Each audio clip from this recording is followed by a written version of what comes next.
ಓಂ ಶ್ರೀ ಗುರುಭ್ಯೋ ನಮಃ. ಫ್ರೆಂಡ್ಸ್, ಎಲ್ಲರಿಗೂ ನಮಸ್ಕಾರ. ಪ್ರೀತಿಯ ಕುಂಭರಾಶಿಯವರೇ, ಜನವರಿ 28, 29, 30 ಈ 3 ದಿನಗಳು ನಿಮ್ಮ ಜೀವನದಲ್ಲಿ ನಿರ್ಣಾಯಕ ಬದಲಾವಣೆ ತರುವ ದಿನಗಳು. ಈ ಸಮಯದಲ್ಲಿ ನೀವು ಅರಿಯಲೇಬೇಕಾದ ಒಂದು ಸತ್ಯ ನಿಮ್ಮ ಮುಂದೆ ಬರುತ್ತೆ. ಅದನ್ನು ಗಮನಿಸದೆ ಹೋದರೆ ಜೀವನದಲ್ಲಿ ನಷ್ಟವಾಗುವ ಸಾಧ್ಯತೆ ಇರುತ್ತೆ. ಈ ವಿಡಿಯೋ ನಿಮ್ಮ ಕಣ್ಣಿಗೆ ಬಿದ್ದಿದೆ ಅಂದರೆ ಅದು ಈಶ್ವರನ ಕೃಪೆಯ ಸಂಕೇತ ಎಂದು ತಿಳಿದುಕೊಳ್ಳಿ ಮತ್ತು ಕೊನೆಯವರೆಗೂ ಗಮನದಿಂದ ನೋಡಿ. ಈ ಅವಧಿಯಲ್ಲಿ ನಿಮ್ಮ ಹತ್ತಿರವಿರುವ ವ್ಯಕ್ತಿಯೊಂದಿಗೆ ಮನಸ್ತಾಪ ಮತ್ತು ಶತ್ರುತ್ವ ಉಂಟಾಗುವ ಲಕ್ಷಣಗಳು ಇವೆ. ಅದು ರಕ್ತ ಸಂಬಂಧ ಆಗಿರ್ಬೋದು ಅಥವಾ ಜೀವನದಲ್ಲಿ ತುಂಬ ಹತ್ತಿರವಿದ್ದ ಒಬ್ಬ ವ್ಯಕ್ತಿ ಆಗಿರ್ಬೋದು.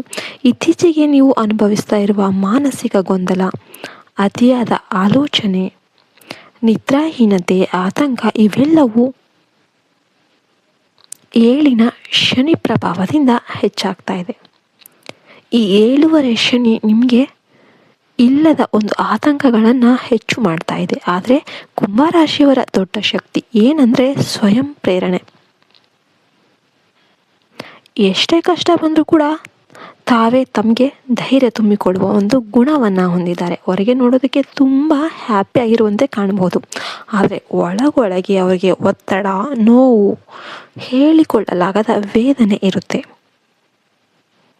ನಿಮ್ಮ ನೋವನ್ನು ನೀವು ಯಾರಿಗೂ ಹೇಳಿಕೊಡೋದೇ ಇಲ್ಲ. ಎಲ್ಲವನ್ನ ಮನಸ್ಸಿನೊಳಗೆ ಇಟ್ಟುಕೊಂಡು ಹಾಗೇನೆ ಹೋರಾಡ್ತಾ ಇರ್ತೀರ. ಇದೇ ಕಾರಣಕ್ಕೋಸ್ಕರನೇ ಸಣ್ಣ ವಿಷಯದಲ್ಲೂ ಕೂಡ ದೊಡ್ಡದಾಗಿ ಯೋಚನೆ ಮಾಡಿ ನಿಮಗೆ ಭಯಪಡುವ ಸ್ವಭಾವ ಬಂದ್ಬಿಡುತ್ತೆ. ಇನ್ನು ಆರೋಗ್ಯದ ವಿಷಯದಲ್ಲೂ ಕೂಡ ಅತಿಯಾಗಿ ಟೆನ್ಷನ್ ತೆಗೆದುಕೊಳ್ಳೋದಕ್ಕೆ ಹೋಗಬೇಡಿ. ಆದರೆ ಬಹುತೇಕ ಸಮಸ್ಯೆಗಳು ನಿಮ್ಮ ಮನಸ್ಸಿನ ಭ್ರಮೆಯಿಂದನೇ ದೊಡ್ಡದಾಗಿ ಕಾಣುತ್ತೆ. ಎಲ್ಲರಿಗೂ ಸಹಾಯ ಮಾಡುವ ನಿಮ್ಮ ಸ್ವಭಾವದಿಂದಾಗಿಯೇ ಜನರಿಗೆ ನಿಮ್ಮ ಅಗತ್ಯ ಇರುತ್ತೆ. ಆದರೆ ನಿಮಗೆ ಸಹಾಯ ಬೇಕಾದಾಗ ಮುಂದೆ ಬರುವವರು ಮಾತ್ರ ಬಹಳ ಕಡಿಮೆ.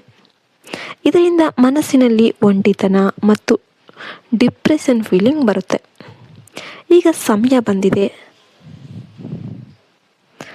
ಕಣ್ಣು ತೆರೆದು ಯಾರು ನಿಮ್ಮವರು, ಯಾರು ನಿಮ್ಮನ್ನು ಉಪಯೋಗ ಮಾಡಿಕೊಳ್ತಾ ಇದ್ದಾರೆ ಎಂಬುದನ್ನು ಅರಿಯಲು,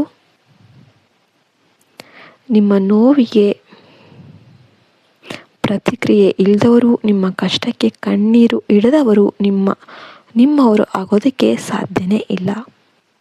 ಈ ಸತ್ಯವನ್ನು ನೀವು ಒಪ್ಪಿಕೊಳ್ಳಲೇಬೇಕು. ಯಾರೊಂದಿಗೂ ವಾದಕ್ಕೆ ಇಳಿದ್ರೂ ಏನೂ ಪ್ರಯೋಜನ ಇಲ್ಲ. ಮೌನವೇ ನಿಮ್ಮ ದೊಡ್ಡ ಅಸ್ತ್ರ. ನಿಮ್ಮ ವಿರುದ್ಧ ಮಾತು ಬಂದಾಗ ಒಂದು ಕಿವಿಯಿಂದ ಕೇಳಿ ಮತ್ತೊಂದು ಕಿವಿಯಿಂದ ಬಿಡುವ ಅಭ್ಯಾಸ ಬೆಳೆಸಿಕೊಳ್ಳಿ. ಕರ್ಮದ ಫಲ ತಪ್ಪೋದಿಲ್ಲ. ಈಶ್ವರನು ಎಲ್ಲವನ್ನೂ ಕೂಡ ನೋಡ್ತಾ ಇದ್ದಾನೆ. ಈ 3 ದಿನಗಳಲ್ಲಿ ಉದ್ಯೋಗ, ವ್ಯಾಪಾರದಲ್ಲಿ ಸ್ವಲ್ಪ ಏರಿಳಿತಗಳು ಬರಬಹುದು, ಆದರೆ ಭಯ ಪಡಬೇಡಿ. ಗುರುಬಲ ಮತ್ತು ಶನಿ ಬಲ ನಿಮ್ಮ ಜೊತೆಯಲ್ಲೇ ಇದೆ. ಶನಿ ಯಾವತ್ತೂ ಕೆಟ್ಟವರಲ್ಲ. ಸತ್ಯವಾಗಿರುವವರಿಗೆ ಕೊನೆಗೆ ಒಳ್ಳೆಯದನ್ನೇ ಮಾಡ್ತಾರೆ. ಮನೆಯಲ್ಲಿ ಪ್ರತಿದಿನ ದೀಪಾರಾಧನೆ ಮಾಡಿ ಶನಿವಾರ ಶನೇಶ್ವರ ಸ್ವಾಮಿಗೆ ಎಳ್ಳಿನ ದೀಪವನ್ನು ಹಚ್ಚಿ, ಸಾಧ್ಯವಾದರೆ ತೈಲಾಭಿಷೇಕ ಮಾಡಿ, ನಿಮ್ಮ ಶಕ್ತಿಗೆ ತಕ್ಕಂತೆ ದಾನ ಮಾಡಿ. ಇದರಿಂದ ನಿಮ್ಮ ಜೀವನದಲ್ಲಿ ಶಾಂತಿ ಮತ್ತು ರಕ್ಷಣೆ ದೊರೆಯುತ್ತೆ. ಇತರರನ್ನು ಅತಿಯಾಗಿ ಸಂತೋಷ ಪಡುವುದಕ್ಕಿಂತ ಮೊದಲು ನಿಮ್ಮನ್ನು ನೀವು ಪ್ರೀತಿಸಿ. ನಿಮ್ಮ ಜೀವನ ಎಲ್ಲದಕ್ಕಿಂತ ಅಮೂಲ್ಯ. ಈ ಮಾತುಗಳು ನಿಮ್ಮ ಜೀವನಕ್ಕೆ ಅತ್ಯಂತ ಹತ್ತಿರ ಅಂತ ಅನಿಸಿದರೆ ವಿಡಿಯೋಗೆ ಲೈಕ್ ಮಾಡಿ, ಶೇರ್ ಮಾಡಿ, ಸಬ್ಸ್ಕ್ರೈಬ್ ಮಾಡಿ, ಜೈ ಶ್ರೀರಾಮ್ ಅಂತ ಕಮೆಂಟ್ ಮಾಡಿ. ಮತ್ತೆ ಇನ್ನೊಂದು ವಿಡಿಯೋದಲ್ಲಿ ಸಿಗೋಣ ಅಂತ ಹೇಳ್ತಾ ಈ ವಿಡಿಯೋವನ್ನು ಮುಗಿಸ್ತಾ ಇದ್ದೇನೆ. ಜೈ ಹಿಂದ್, ಜೈ ಭಾರತ್ ಮಾತೆ. ಹರಿ ಓಂ ತತ್ಸತ್. ಸರ್ವೇ ಜನೋ ಸುಖಿನೋ ಭವಂತು.